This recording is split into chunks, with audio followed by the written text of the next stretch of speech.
देखो न्यूटन का शीतलन नियम। अच्छा, न्यूटन के शीतलन नियम में होता क्या है? देखो शीतलन का मतलब क्या होता है? शीत का मतलब ठंडा होना। देखो इसमें होता ये है ना कि जो ऊष्मा क्षय की दर होती है। अच्छा देखो यहाँ पर अगर ये नहीं होता ना तो हम लोग कहते खाली ऊष्मा स्थानांतरण। सुन ला बाबू, लेकिन -1 बता रहा है कि ऊष्मा हानि की जो दर होती है, माइनस का मतलब भैया हानि होता है। ऊष्मा हानि की दर जो होती है वह ताप अंतर के बराबर होता है। अब देखो कैसे ताप अंतर, माने न्यूटन ने ही कहा था कि मान लो कि कोई पदार्थ हम ले लें, मान लो ये पदार्थ, इसके अंदर मान लो जल भरा है, ठीक है, इसका टेम्परेचर है 60 डिग्री सेल्सियस। एक और मान लीजिए कि आपने बीकर लिया, एकदम समझना मैं क्या बता रहा हूँ, इसके अंदर है 70 डिग्री सेल्सियस, दोनों का टेम्परेचर अलग अलग।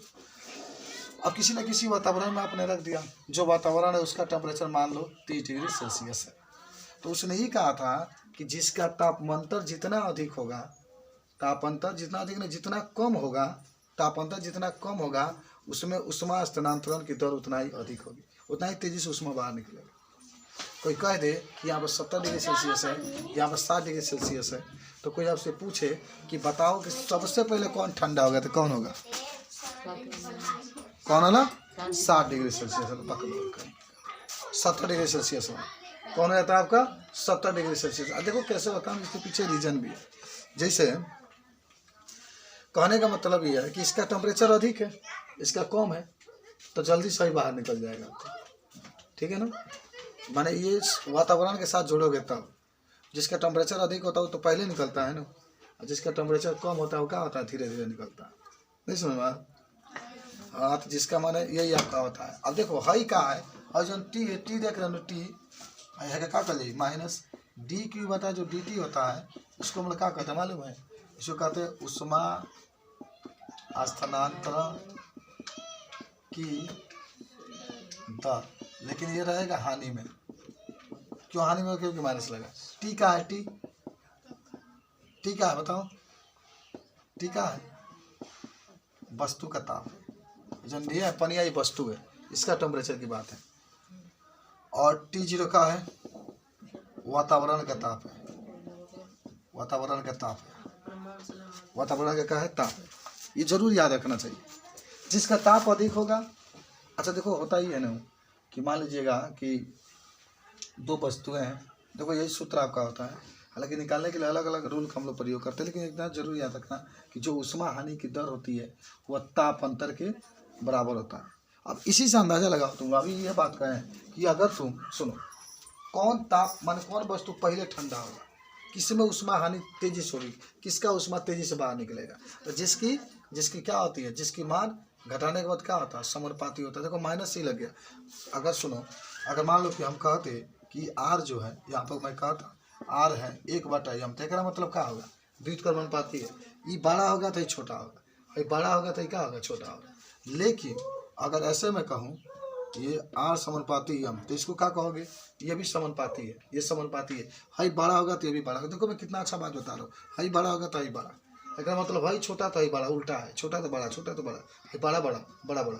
लेकिन अगर ऐसे आ जाए R, और अगर कोई कह दे -m, तो इसको मतलब क्या होगा?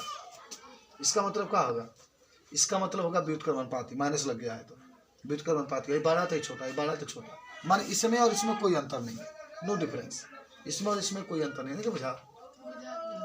तो वही यही बात आपको कह रहा है कि भाई माइनस ये बता रहा है कि जिसका, देखो माइनस का मतलब क्या हुआ कि dq/dt समानुपाती मान लो डेल्टा टी, इसका मतलब क्या हुआ? जिसका डेल्टा टी का मान, बड़ा फिजिक्स में बोला के पड़ गया, लाल दुख रहा है, डेल्टा टी का मान जिसका अधिक होगा, जिसका क्या होगा? अधिक होगा, उसमें ऊष्मा स्थानांतरण की दर क्या होगी?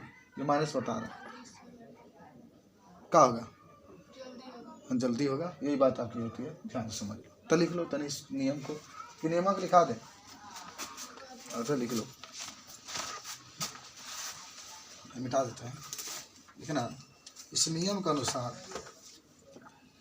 इस नियम के अनुसार, इस नियम के अनुसार किसी वस्तु के शीतलन की दर, किसी वस्तु के शीतलन की दर, शीतलन माने ठंडा होने की दर। शीतलन की दर वस्तु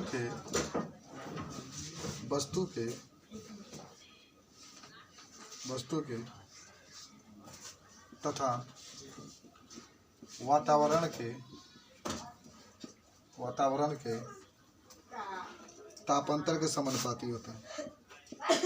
तापांतर के समानुपाती होता है। तापांतर के समानुपाती होता है। ठीक है, नोट कर लीजिए इसको, तापांतर के समानुपाती होता है। जल्दी से नोट कर, करना पड़ेगा।